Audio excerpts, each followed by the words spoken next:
L'histoire commence avec notre personnage principal, qui réalise qu'il a été transporté dans un tout nouveau monde. Après 9 longues années passées le nez dans les bouquins, il était enfin sur le point d'obtenir son diplôme.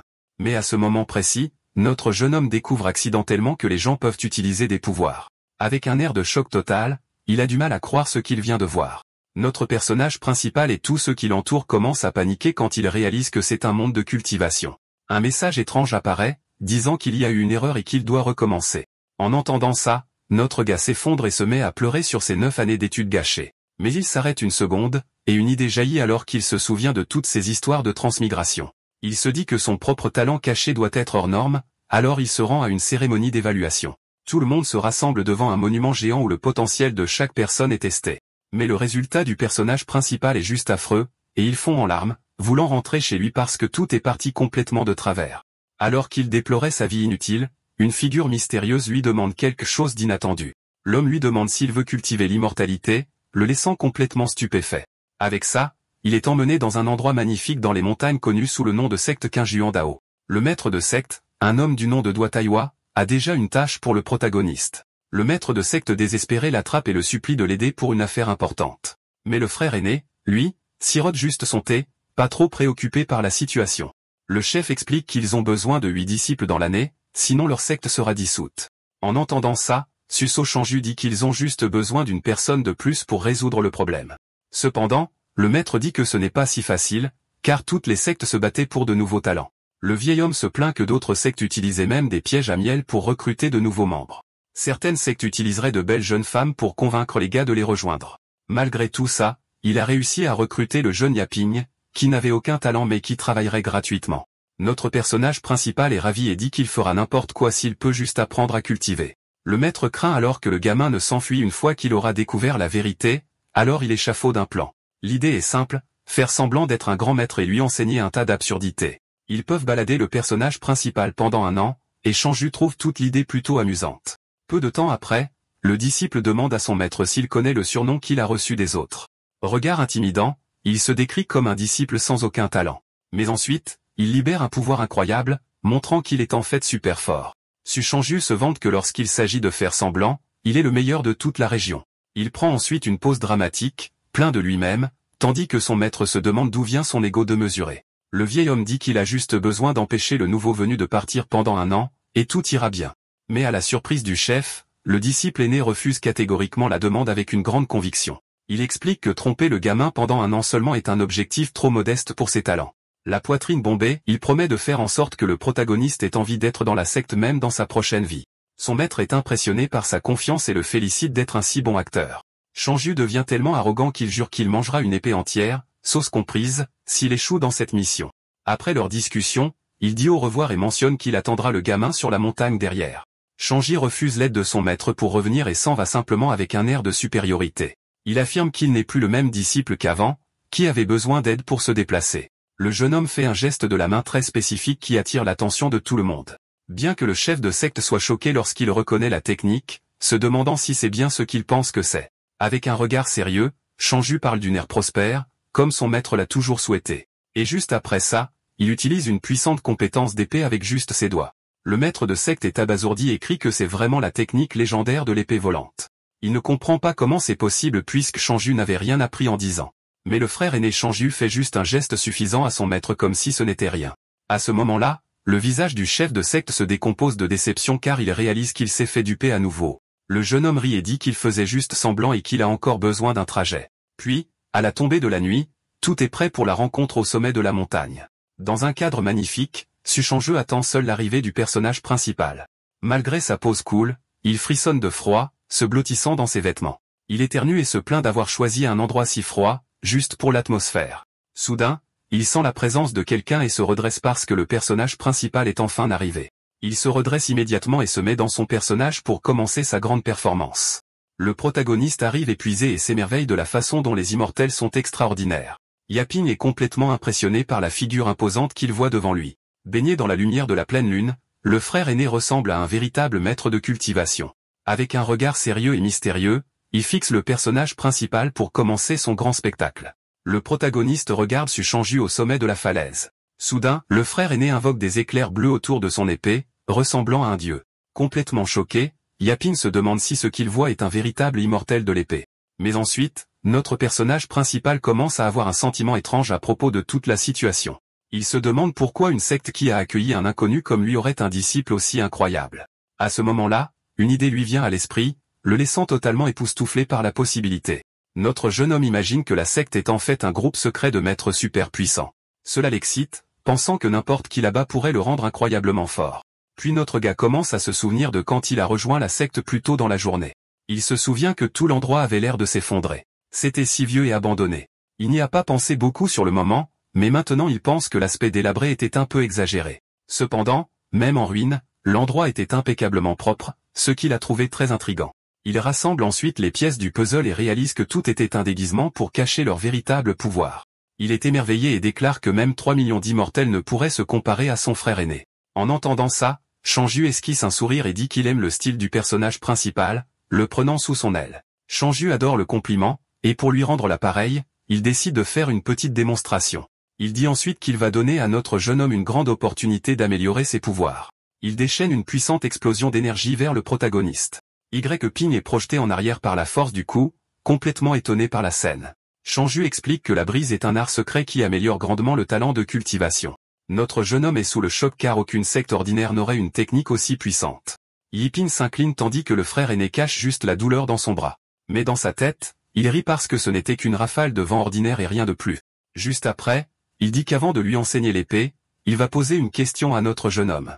Le MC est excité, car il a vu ça dans des histoires où le maître teste d'abord l'apprenti. Avec un air supérieur, le faux maître lui demande ce qu'il pense être le summum de l'escrime. Shangju jubile intérieurement, prévoyant de dire que toute réponse qu'il donnera sera de toute façon fausse.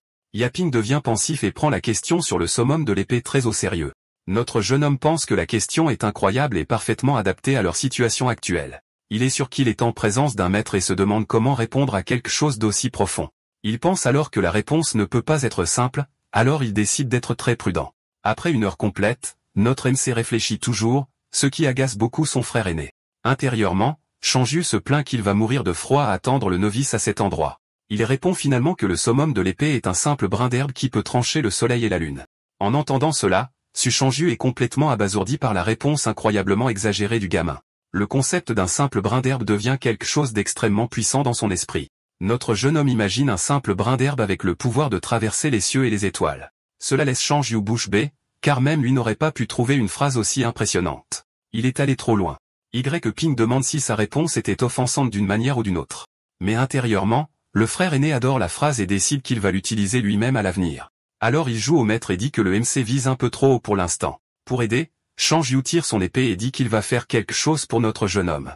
Ensuite, avec un mouvement rapide, il crée une marque d'énergie sur le sol devant lui. Il dit qu'il a laissé une marque d'épée là pour que le protagoniste puisse étudier la technique. Il explique que la marque contient la plus forte intention d'épée et qu'il sera de retour dans 7 jours. Sur ce, notre MC est ravi, maintenant certain qu'il a rejoint une secte de maîtres. Shangju s'enfuit heureux comme tout, disant qu'il doit trouver les autres pour continuer le spectacle. Bientôt, il trouve une fille assise sur un rocher au milieu d'une forêt de bambous. La jeune femme lui demande alors ce qu'il a pensé du talent du nouveau frère cadet. Elle se retourne, révélant ses beaux traits alors qu'elle attend la réponse de son frère aîné. Mais il la gronde pour avoir espionné, et elle prétend qu'elle était juste curieuse de la situation. À ce moment-là, Shangju a l'idée de tester ses nouvelles compétences d'acteur sur sa sœur cadette. Il change ensuite de sujet, et la fille est confuse quant à ce qui se passe. Avec l'air d'un grand maître, il lui demande si elle connaît le summum de l'escrime. Elle est perplexe et demande pourquoi il soulève cette question tout d'un coup. Il déclare alors que le summum de l'épée est d'utiliser un brin d'herbe pour trancher le soleil et la lune. La jeune femme est impressionnée par ces mots, et ses yeux pétillent d'admiration. Elle complimente ses compétences d'acteur, et Shangju prend une pause fière.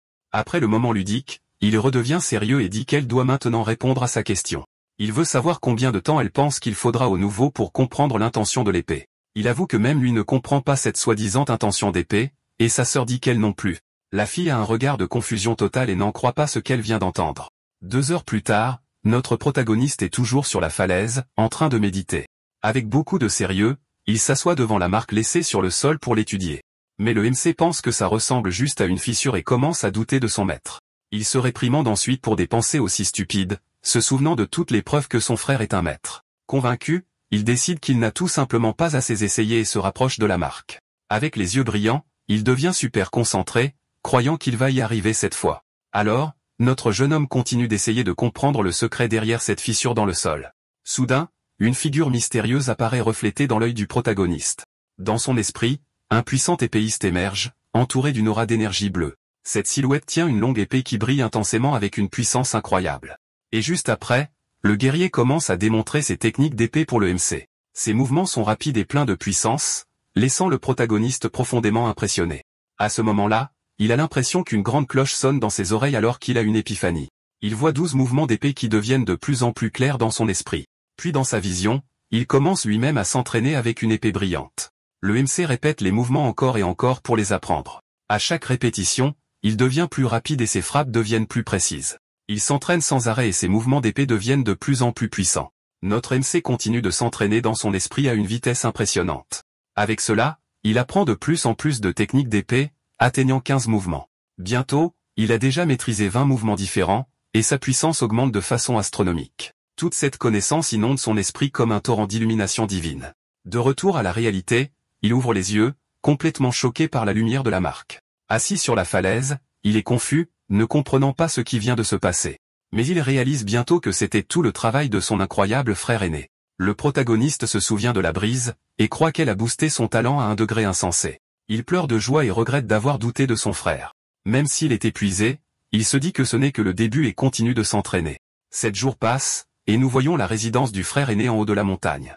Nous trouvons sa boîte à trésors, remplie d'accessoires pour ses performances. Il commence à se préparer, saisissant un accessoire pour attacher ses cheveux en arrière, et a l'air élégant. Avec son look complet, il est prêt à aller vérifier les progrès de notre jeune homme. Chanju lève les yeux vers le ciel et commente que c'est une belle journée pour ses plans. Sur ce, il sort avec enthousiasme, disant que c'est une excellente journée pour une autre de ses performances. Nous ouvrons sur un paysage montagneux, où un type se tient sur un pont, ayant l'air complètement lessivé. L'épéiste est totalement épuisé et regrette d'avoir choisi cet endroit pour s'entraîner. Il se demande ensuite pourquoi tout le monde pense qu'être épéiste est une promenade de santé, et ça l'énerve. Retour en arrière sur 7 jours plus tôt, quand une jeune femme lui demande s'il comprend même l'intention de l'épée. La fille commence à se moquer de lui, le traitant de pathétique pour s'être entraîné pendant 10 ans sans comprendre les bases. Ça l'énerve, et il lui donne une petite tape sur la tête, lui disant que l'escrime n'est pas si simple. Il explique que sa technique est l'une des 10 meilleures de Kingzhou, et a été utilisée par un célèbre taoïste. Son art de l'épée est divisé en 4 parties, représentant les saisons printemps, été, automne et hiver. Quand on lui demande, il dit qu'il a atteint la compétence du printemps, et la fille ne semble pas impressionnée. Une carte montre qu'il a à peine commencé, et la jeune femme calcule qu'il lui faudra une centaine d'années pour la perfectionner. Le frère aîné se fâche contre la fille et crie qu'un jour, elle verra à quel point il peut être fort. Elle se demande ensuite à quel point quelqu'un devrait être talentueux pour comprendre tout cela par lui-même. Le frère aîné ricane à cette idée, disant que la fille ne fait que rêver à quelque chose d'impossible. Il explique ensuite que l'intention de l'épée est ce qui compte, et avec elle, une simple attaque devient mortelle. Mais dans 10 nations entières, un seul expert a réussi à s'approcher de ce pouvoir, devenant une légende. La fille insiste toujours, demandant ce qui se passerait si quelqu'un réussissait réellement à atteindre ce niveau de puissance.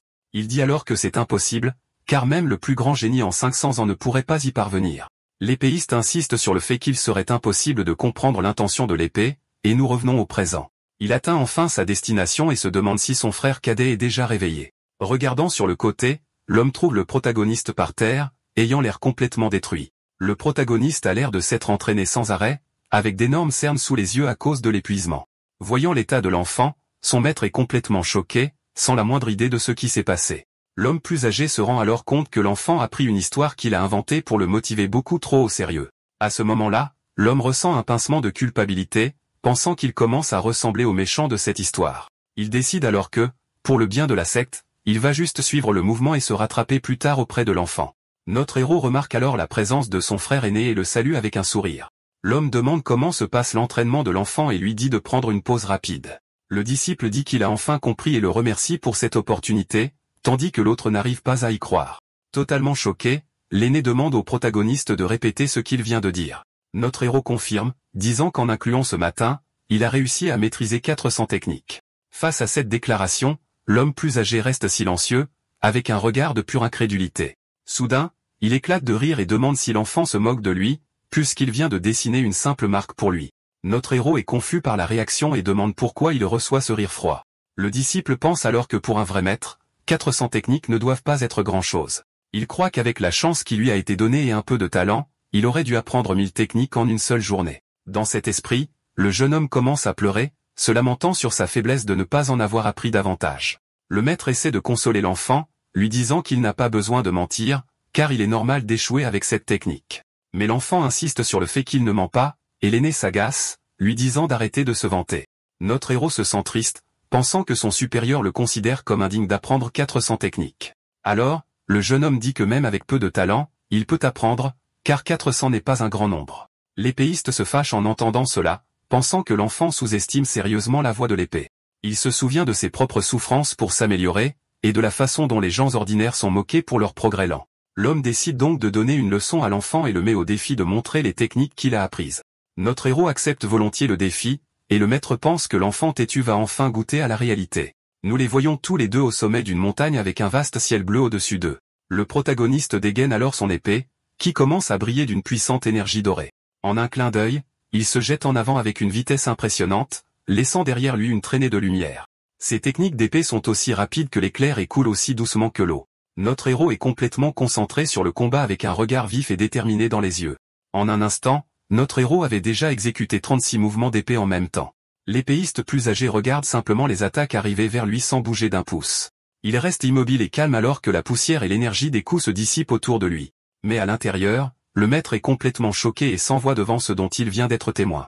Le protagoniste continue son assaut avec des mouvements de plus en plus rapides et féroces contre son maître. Même après le 36e coup, il ne montrait aucun signe d'arrêt. Le maître est resté immobile, observant la vitesse absurde de ses disciples sans bouger un muscle. Puis une énorme explosion d'énergie dorée éclate sur le côté du combat, faisant briller tout autour. Sans s'arrêter une seconde, l'enfant continue ses mouvements, atteignant le 108e coup. Moment, un coup de tonnerre massif explose dans le ciel, changeant complètement la météo autour d'eux. Avec cela, l'homme plus âgé est totalement paralysé et commence à transpirer froidement. D'innombrables éclairs se rassemblent dans le ciel pour former un dragon de tonnerre, quelque chose qu'il n'avait fait que rêver de voir. Le dragon d'énergie rugit dans les cieux, et l'homme n'en croit pas ses yeux. Paralysé, le maître est laissé à bout de souffle alors qu'il réalise que c'est le rugissement légendaire du dragon. Il reconnaît la manifestation de la technique des 4 épées de tonnerre à son niveau maximum. Il crie alors que c'est impossible, parce que son rêve était de maîtriser cette technique, et l'enfant l'a fait en 7 jours. Mais le choc était loin d'être terminé, car un nouveau dragon d'énergie verte apparaît dans le ciel. En 5 secondes, un nouveau rugissement de dragon résonne, et l'épée de tonnerre d'été est achevée. Avant qu'elle ne puisse disparaître, le dragon de tonnerre d'automne émerge juste après, presque en même temps. 2 dragons d'énergie rugissent ensemble dans les cieux tandis que le maître est terrassé par la scène sans précédent. À ce moment, les mouvements du protagoniste ne ralentissent pas. Au lieu de cela, ils deviennent encore plus rapides. Notre héros continue à se déplacer de plus en plus vite, ressemblant à une tache dorée à travers la montagne. À la fin, sa vitesse est si grande qu'il devient un véritable fantôme d'énergie bleue. Puis, la frappe la plus forte de la technique, l'épée de tonnerre d'hiver, atteint enfin la perfection. L'achèvement de cette épée était complètement différent des 3 autres, laissant l'air lourd. L'aîné commence à transpirer froidement et est laissé sans voix par la puissance de son disciple. Pour le maître, c'était comme si l'hiver était arrivé et que toute vie s'éteignait. Ce n'est qu'au mouvement numéro 432, que le protagoniste s'arrête enfin. La démonstration de ces 7 jours d'études s'était officiellement terminée, et son maître est stupéfait. Le jeune homme s'arrête alors devant son supérieur, attendant une réponse sur sa performance. Il maintient un regard sérieux et concentré même après avoir exécuté autant de mouvements à la fois. Mais notre héros ne bouge pas et dit que quelque chose ne va pas, parce qu'il s'est trop appuyé sur l'épée. Notre héros a une révélation et se rend compte qu'il était limité par l'arme elle-même depuis le début. Il comprend enfin ce que son frère aîné voulait vraiment lui enseigner avec cette leçon. Le maître se contente de rester là, complètement ahuri, sans la moindre idée de ce que le gamin vient de dire. Le jeune homme dit qu'une épée ordinaire ne fait que couper, mais que l'épée des cieux utilise tout comme l'âme. Sur ce, notre héros crée une épée de lumière pure avec ses mains, et ses yeux commencent à briller. Puis il lance l'attaque, qui crée une énorme explosion de lumière, détruisant tout sur son passage. L'homme plus âgé est choqué et se demande s'il rêve, car notre héros a eu une autre révélation sortie de nulle part. Il pense que si l'épée d'hiver était la personnification de la disparition et de la destruction, alors l'aura de ce moment était tout le contraire, pleine de renaissance et de nouvelle vie, pleine de vitalité qui coule sans fin, créant un arbre de vie géant.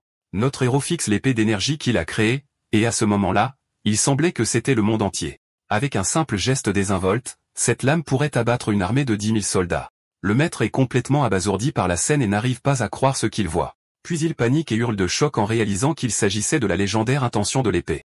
Alors que l'aîné paniquait, le jeune homme a simplement dissipé toute cette énergie dorée d'un simple ordre. Mais notre héros est déçu et dit qu'il ne ressent plus ce sentiment de puissance. Il déplore d'avoir une si grande puissance, mais dit que son talent est horrible parce que cela n'a pas duré longtemps. En entendant les mots talent horrible, l'épéiste plus âgé se fige, complètement stupéfait. Il se souvient alors que lorsqu'il était enfant, il a vu un souverain de l'épée et a choisi cette voie. Il pense que le jeune homme a éveillé l'intention infinie de l'épée, ce qui fait de lui le plus grand génie du pays. Le protagoniste s'excuse ensuite auprès de son supérieur, en disant qu'il sait que ses mouvements sont plutôt moyens. Dans son esprit, le maître panique, pensant qu'il n'est rien comparé au gamin, mais il doit maintenir l'apparence. Avec de grands efforts pour garder son sang-froid, il convient que les mouvements du disciple étaient plutôt ordinaires. Il se demande si le gamin est ordinaire, alors qu'est-ce que cela fait de lui? Même avec un tourbillon de pensées dans sa tête, l'aîné conserve une expression sérieuse et calme. Soudain, le maître remarque quelque chose qui brille sur un rocher et demande ce que c'est. Notre héros lui tend un cahier, en disant que ce sont des notes de son entraînement, et l'aîné demande à le voir. Avec une expression sérieuse, l'épéiste commence à feuilleter le cahier de son disciple. À l'intérieur du livre étaient écrits des principes profonds sur les mouvements d'épée qu'il avait appris. Lire les mots, c'était comme regarder un ciel étoilé pour la toute première fois. Il reconnaissait chaque mot, mais ensemble, ils formaient un concept aussi vaste que la galaxie. Choqué, il demande si le gamin a écrit ça, et le jeune homme dit que ce n'était qu'une supposition arrogante. Mais à l'intérieur, le maître perd la tête parce qu'il ne comprend rien et se demande comment notre héros a saisi tout cela sorti de nulle part. Il pense à la façon dont il s'est entraîné pendant une décennie et n'a fait qu'effleurer une technique que le gamin a maîtrisée en 7 jours. Pour ne rien arranger, le jeune homme a également atteint l'intention infinie de l'épée, ce qui lui donne l'impression d'être un déchet complet. Essayant de se ressaisir, l'aîné dit au disciple de continuer à s'entraîner, et qu'il sera de retour dans quelques jours.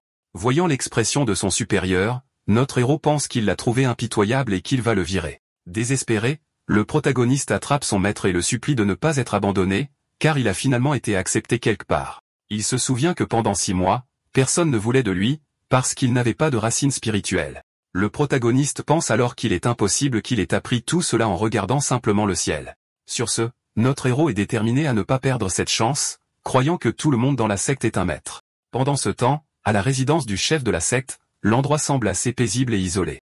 Là, le chef de la secte se détend, sirote du thé et admire les fleurs de son jardin. Mais soudain, quelqu'un arrive en courant et en hurlant de désespoir qu'une chose terrible s'est produite. Le nouveau venu est le maître de notre héros, et le chef de la secte lui demande pourquoi il est si excité. L'épéiste dit alors que le rêve de son supérieur pourrait se réaliser, car la secte est sur le point de produire un dragon.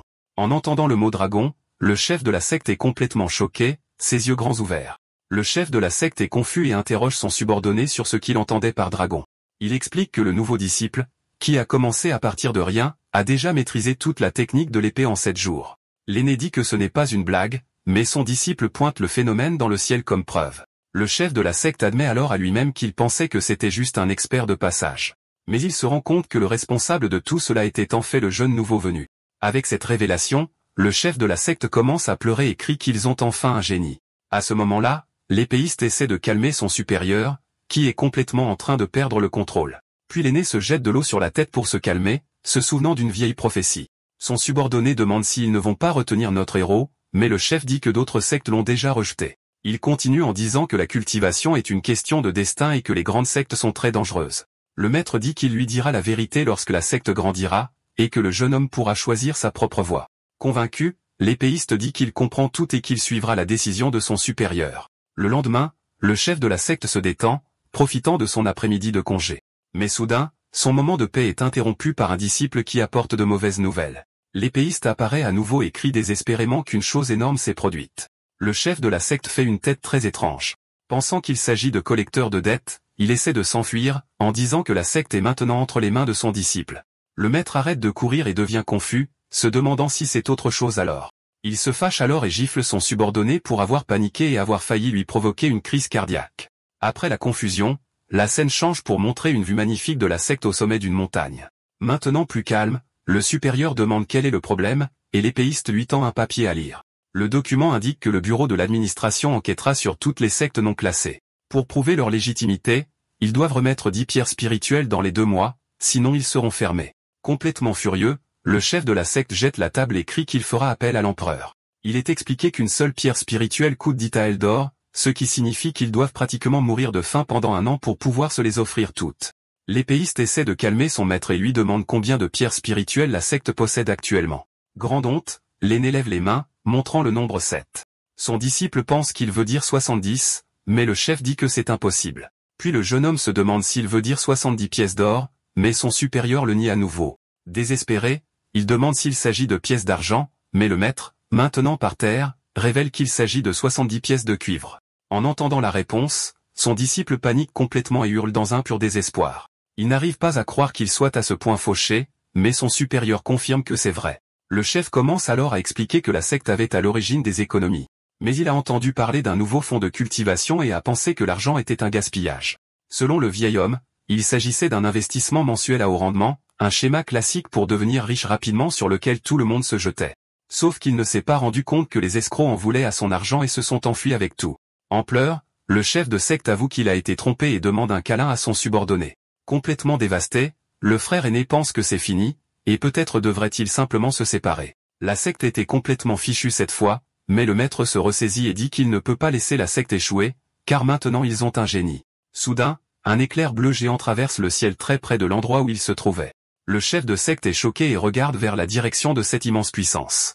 L'épéiste reconnaît alors que cela vient de la résidence de son nouveau frère cadet. Le jeune homme se demande ce que c'était dans le ciel, si le bleu bit a encore progressé. Mais le maître de secte dit que c'est impossible, car même les génies ne cultivent pas aussi vite. Puis le chef dit qu'il descend la montagne pour chercher des pierres et demande à son disciple de s'occuper de notre héros. 7 jours plus tard, le protagoniste s'entraîne toujours sur la falaise. Là, le protagoniste est vu s'entraîner intensément avec sa nouvelle épée. Il fait preuve d'une compétence incroyable, exécutant plusieurs mouvements parfaits. De loin, son frère aîné observe l'entraînement du protagoniste. Il est choqué par les progrès du gamin et admet que le phénomène était réel. L'épéiste pense alors que la pression de voir ce genre de talent est tout simplement trop forte. À ce moment-là, notre héros remarque son aîné et le salue avec beaucoup de respect. Le jeune homme dit qu'il a appris les 1460 mouvements. Le frère aîné devient tout émotif et se met à pleurer. Essayant de se reprendre, il explique que la maîtrise des mouvements n'est que le début. Il pense qu'il doit exagérer ses mots ou sa couverture sera découverte. Avec un regard curieux, notre héros demande alors dans quel royaume se trouve son aîné. L'épéiste prend alors une pose imposante pour répondre à la question. Il invente qu'il est au premier niveau du chemin suprême de l'épée. Avec des yeux pétillants, notre héros est impressionné et le traite de maître caché. L'aîné continue le mensonge, disant que ce niveau fait déjà de lui le numéro 1 d'Andination. Le Bleu-Bit est alors choqué lorsqu'il réalise que son aîné est le plus fort d'entre eux. Notre héros crie qu'il a dû devenir un dragon, et qu'il n'avait jamais imaginé cela de sa vie. Il promet de s'entraîner pour rattraper son frère, et l'aîné se sent mal de sa gentillesse. Le protagoniste pense que tout cela ressemble à un rêve, car il y a quelques jours à peine, il était un homme ordinaire. Le protagoniste fixe le magnifique coucher de soleil. Pendant ce temps, son aîné le regarde avec un regard très pensif sur son visage. Il demande si le gamin était un érudit, et le Bleu-Bit dit qu'il aimait lire et peindre. Avec un sourire, l'aîné demande de l'aide pour une peinture, en pensant à l'avenir. Il imagine qu'il pourra se vanter d'avoir une peinture du futur plus grand épéiste de tous les temps. Le protagoniste accepte maladroitement, demandant à son aîné de ne pas s'en faire si ça tourne mal. Dans sa vie passée, notre héros a rejoint une société de peinture pour séduire une fille. Il s'est entraîné pendant 3 ans et a appris à peindre, mais à la fin, la fille s'est enfuie avec un homme riche. Complètement dévasté, il pleure sur le sol, car la peinture n'a pas sauvé sa vie amoureuse. 1 heure plus tard, de retour dans le présent, notre héros tend la peinture à son aîné. Avec un sourire, l'aîné pense que le gamin a l'air plutôt beau quand il est sérieux. Le protagoniste est alors vu complètement concentré alors qu'il se consacre à son art. Il tend alors le rouleau et demande à son aîné de ne pas s'en faire si ça n'a pas bien tourné. Son frère aîné lui dit de ne pas s'inquiéter et commence à dérouler la peinture pour voir. Mais en voyant la peinture, ses yeux s'écarquillent de pur choc devant ce qui est dessiné. Sur le rouleau, une peinture à couper le souffle est révélée, montrant le frère aîné lui-même. Il est choqué par l'œuvre d'art, qui représente la lueur de la poussière recouvrant tout le ciel. La chaîne de montagnes Qingjin ressemble à un véritable paradis avec des fleurs et des arbres. À ce moment-là, il remarque que le réalisme de la peinture est impressionnant dans ses détails. Mais ce qui ressort le plus dans le dessin, c'est la figure de lui-même au centre de l'œuvre. Avec juste un profil latéral, la peinture capture l'aura puissante d'un immortel de l'épée. Le dessin est si vif qu'on dirait que le personnage est sur le point de sortir du cadre. N'arrête pas de faire l'éloge de la peinture, disant que son seul défaut est qu'elle ne peut pas capturer toute sa beauté radieuse. Sur ce, notre héros le remercie pour le compliment et dit que c'est un cadeau pour ses conseils. Mais en regardant à nouveau l'œuvre, l'épéiste remarque quelque chose qu'il n'avait pas vu auparavant. Il aperçoit une petite signature rouge dans le coin inférieur du rouleau. La signature indique Qinglian Ermite, et il taquine le gamin pour s'être donné un surnom cool. Soudain, une voix puissante appelle Shangyu, le frère aîné du protagoniste. L'épéiste reconnaît la voix et dit que c'est une transmission du maître de secte. Il saisit alors la peinture et se demande quelle pourrait être la solution de son chef. À la secte de l'épée taillue, l'une des 3 grandes sectes de Kinzu, quelqu'un lance une attaque puissante. Une puissante énergie violette en forme de dragon se manifeste dans le ciel. Nous voyons alors la falaise de la compréhension de l'épée, où une marque brille intensément. Un homme est choqué par la puissance de la marque d'épée de l'ancêtre des 4 saisons. Mais une femme à côté de lui dit que c'est évident, car seuls les génies viendraient dans un endroit comme celui-ci. Soudain, la marque sur le rocher libère une vague d'énergie puissante sur tout le monde. À cet instant, un jeune homme blond crie de joie car il a enfin compris la technique. Il retire alors l'énergie de la falaise et la concentre dans sa main avec un sourire sur son visage. L'un des cultivateurs est choqué de voir que Soeng a atteint la grande complétion de l'épée. La jeune femme commente que c'est un génie pour avoir fait en un an ce que les autres mettent 3 ans à faire. De loin, les anciens de la secte observent les progrès du disciple.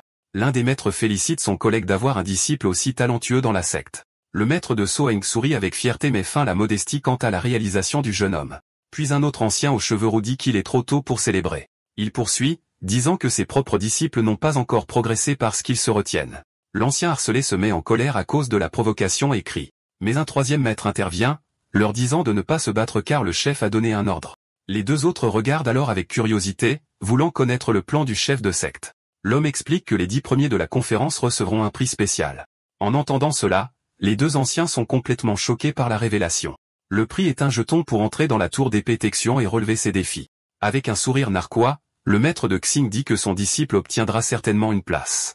Mais son collègue l'avertit de ne pas se réjouir trop tôt, car la honte serait grande s'il perdait. L'autre rit et parie que si quelqu'un de l'extérieur des 3 sectes gagne, il nettoiera les latrines. La scène revient ensuite à la secte Qingjian, à la résidence du maître de la secte. À l'intérieur, on voit le chef de la secte parler avec le frère aîné de notre héros.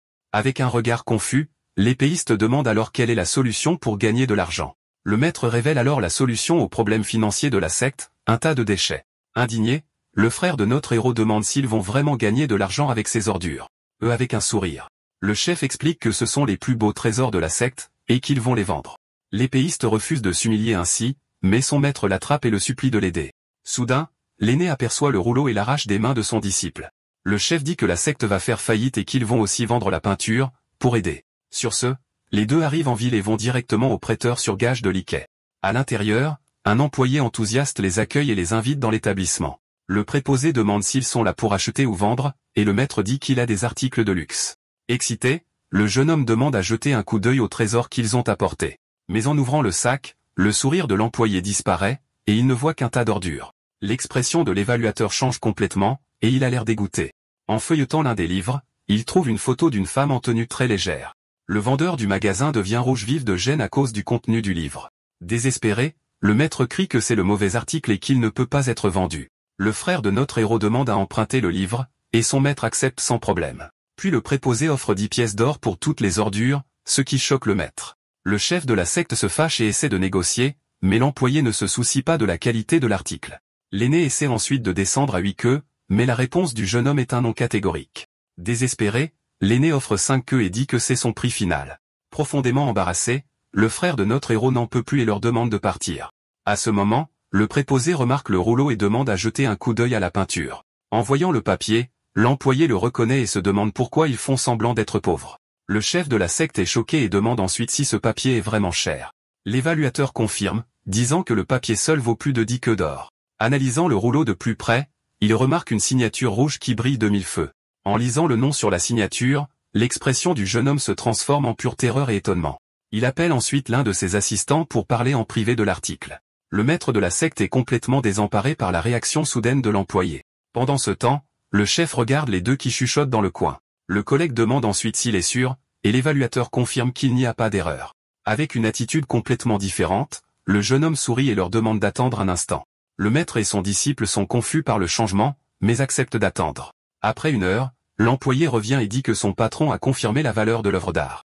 L'épéiste essaie de dire la vérité, mais son maître l'empêche de gâcher l'affaire. Voyant sa chance, le chef montre 5 doigts et dit que c'est sa dernière offre.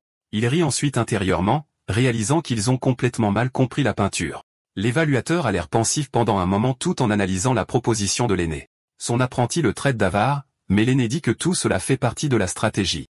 À la surprise générale, l'employé accepte l'offre de 5000 queues d'or. Le chef était sur le point de célébrer sa stratégie, mais lui et son disciple sont abasourdis par le montant. Avec de grands yeux, l'aîné n'en croit pas ses oreilles et demande au jeune homme de répéter. L'évaluateur confirme alors calmement que l'offre était de 5000 queues. Les deux deviennent alors méfiants et demandent si le type se moque d'eux. Il les assure ensuite que leur magasin est sérieux et ne plaisante jamais sur les affaires. L'épéiste est choqué et se demande comment un dessin occasionnel de son frère pourrait valoir autant d'argent. Il murmure alors au maître d'accepter l'offre avant qu'il ne change d'avis car la secte serait sauvée. Mais avec une expression sérieuse, le maître dit qu'il y a eu un malentendu et que la valeur réelle est de 50 000 queues. Complètement choqué, l'épéiste crie sur l'aîné et lui demande s'il a perdu la tête. L'employé du magasin est stupéfait et demande si le maître veut vraiment 50 000 queues. L'aîné le confirme, disant qu'il n'acceptera pas une seule pièce de moins. Anxieux, le frère de notre héros supplie mentalement son maître d'avoir du bon sens pour une fois. Il se demande quel genre de peinture folle pourrait valoir autant d'argent. À la surprise des deux, l'évaluateur commence à rire et loue leur confiance. Il dit que le propriétaire du magasin avait raison et qu'ils ne sont pas des amateurs. Le jeune homme suggère alors qu'il parle ouvertement du prix. Il explique que pour une œuvre de l'ermite Chinglian, la valeur n'est pas impossible à payer. Le chef de la secte et son disciple sont complètement abasourdis par ce qu'ils viennent d'entendre. Ils n'arrivent pas à croire qu'un montant aussi absurde soit réel. À ce moment, l'aîné panique intérieurement parce qu'il vient de lâcher un nombre au hasard. Le maître désespère, se demandant comment un dessin pourrait valoir autant. Il prend une profonde inspiration et essaie de rester calme pour ne pas faire échouer l'accord. Sa nouvelle stratégie est de poursuivre la conversation pour obtenir plus d'informations. Avec une posture complètement différente, le maître fait comme s'il savait tout. Il révèle ensuite que d'autres magasins ont également reconnu l'artiste. Le préposé poursuit l'explication, disant que le nom d'ermite Chinglian n'est plus un secret. Il est déjà devenu très célèbre parmi les experts en art. Même s'il n'est apparu que récemment, il est déjà considéré comme le plus grand érudit du pays. Sa calligraphie est considérée comme une œuvre d'art parfaite et unique. L'employé dit également que ses compétences en peinture sont encore plus incroyables. La passion dans chaque coup impressionne tous ceux qui voient ses œuvres. Le jeune homme leur dit que dans tout le pays, de nombreuses femmes sont tombées amoureuses de sa poésie. Ils sont enchantés, admirant ses rouleaux et ses peintures. Beaucoup passent des nuits blanches à imaginer le visage de l'artiste. Ils rêvent de l'homme de génie derrière tant de talent et de mystère. Même les érudits les plus fiers se sont rendus à son génie. Ils essaient tous d'imiter et d'analyser ses œuvres pour apprendre du maître. Le style unique de l'ermite a fini par provoquer une révolution culturelle dans l'art. C'est dommage qu'il ait disparu sans laisser de traces avant que le monde ait pu le connaître. L'employé continue, disant que le monde n'a jamais eu la chance de voir son visage. Le seul dommage est qu'il ait disparu avant que ses œuvres ne soient découvertes. Il explique que les érudits accordent de la valeur à la réputation, mais que l'artiste l'a traité comme de la poussière. Cette attitude lui fait honter, en même temps, l'emplit d'admiration. Le maître et son disciple transpirent à grosses gouttes, n'en croyant pas leurs oreilles. L'aîné réalise alors qu'il parle du protagoniste, son apprenti. Le jeune homme confirme que l'histoire est exactement comme il l'a entendue ailleurs, mais il avertit que, comme il s'agit d'un portrait, la peinture a un défaut majeur. Le frère de notre héros se sent mal à l'aise car il pensait que sa propre beauté ajoutait de la valeur à la peinture. Il se sent complètement idiot d'avoir pensé ça et il est embarrassé. Avec une aura sombre, le maître attire l'attention de son disciple. L'aîné lui rappelle que le prix de l'œuvre d'art sera désormais bien inférieur à ce qui était prévu. En colère, l'évaluateur déplore que des dizaines de milliers de taels soient partis en fumée. Il est furieux qu'un simple portrait ait autant d'évaluer le chef-d'œuvre. Les yeux de l'aîné brillent en rouge, et il dit qu'il a envie de manger quelqu'un vivant. Son apprenti lui dit de se calmer pour ne pas se faire démasquer. Le maître se ressaisit et dit au type d'arrêter de tourner autour du pot et de leur donner un prix. Le magasin offre alors 10 000 taels car la peinture n'est pas un paysage. Sans hésiter, le chef de la secte accepte l'offre sur le champ. Il dit que le jeune homme lui semble digne de confiance et lui demande d'apporter l'argent rapidement. Après avoir enfin conclu l'affaire, les deux quittent le magasin et retournent en ville. Le soleil brille de mille feux alors qu'ils traversent les rues animées. L'apprenti demande alors pourquoi son maître n'a pas essayé un autre magasin. L'aîné répond que c'était suffisant, et qu'il devrait s'arrêter là. Avec un regard sérieux, le chef de la secte révèle sa stratégie au jeune homme. Si la nouvelle venait à se répandre, il serait en grand danger à cause de l'œuvre d'art. Le frère de notre héros est impressionné par le calme et la sagesse de son maître. L'aîné se vante alors, disant que c'est pour ça qu'il est le chef de la secte. Avec un sourire satisfait, le duo regarde enfin le paiement qu'il a reçu. Ils ont l'argent nécessaire pour sauver la secte de la faillite. Célébrant, le maître brandit l'or et crie qu'ils sont riches et que la secte est sauvée. Son disciple est également heureux, car il n'a jamais vu autant d'argent de sa vie. Mais la joie est de courte durée, et l'aîné gronde son apprenti pour avoir demandé un portrait de lui. Le maître commence alors à s'interroger sur la véritable origine du protagoniste. Il se demande combien de secrets le jeune artiste leur cache encore. Le frère de notre héros se dit que le gamin a peut-être ses raisons ou qu'il n'est même pas au courant de son talent, mais il ne comprend pas comment le jeune homme s'est procuré un papier de riz aussi cher. Avec sagesse, l'aîné dit qu'ils n'enquêteront pas car chacun a ses secrets. Il croit que le moment venu, le gamin lui-même leur racontera tout. L'apprenti est surpris par le sérieux de l'aîné et lui demande où ils vont. Il pensait que le maître essaierait d'obtenir plus de peinture de son jeune frère. Avec un sourire rusé, le chef de la secte dit qu'il va faire un grand cadeau à son disciple. Il veut récompenser le jeune homme pour avoir aidé à sauver la secte de la faillite. Puis les deux arrivent devant un pavillon géant et d'allure imposante. L'endroit semble très important et est entouré d'une aura mystérieuse. Choqué, l'épéiste réalise le plan de son maître et reste sans voix. Il demande alors si l'aîné a vraiment l'intention d'entrer dans le pavillon d'origine. L'apprenti se demande si son maître n'en fait pas un peu trop, car c'est le magasin le plus cher de toute la ville de Bago. Mais l'aîné lui dit de ne pas avoir peur, car l'argent a été gagné par le jeune frère et l'assure qu'il sait ce qu'il fait dans les moments importants. L'aîné croit que l'avenir de la secte dépend entièrement du protagoniste, et que leur succès est entre les mains de ce jeune génie. L'épéiste insiste sur le fait que l'endroit est absurdement cher, alors son maître lui montre les billets avec un sourire confiant sur le visage. Puis l'aîné ordonne à son apprenti d'arrêter de parler et d'agir comme un homme riche, disant que la confiance est la clé pour paraître puissant. En entrant, ils sont accueillis par deux très belles femmes, qui les invitent dans le mystérieux pavillon d'origine. Avec cela, le maître est complètement rouge et émerveillé par l'endroit, pensant que c'est ainsi que vivent les riches, comparant cela aux prêteurs sur gage.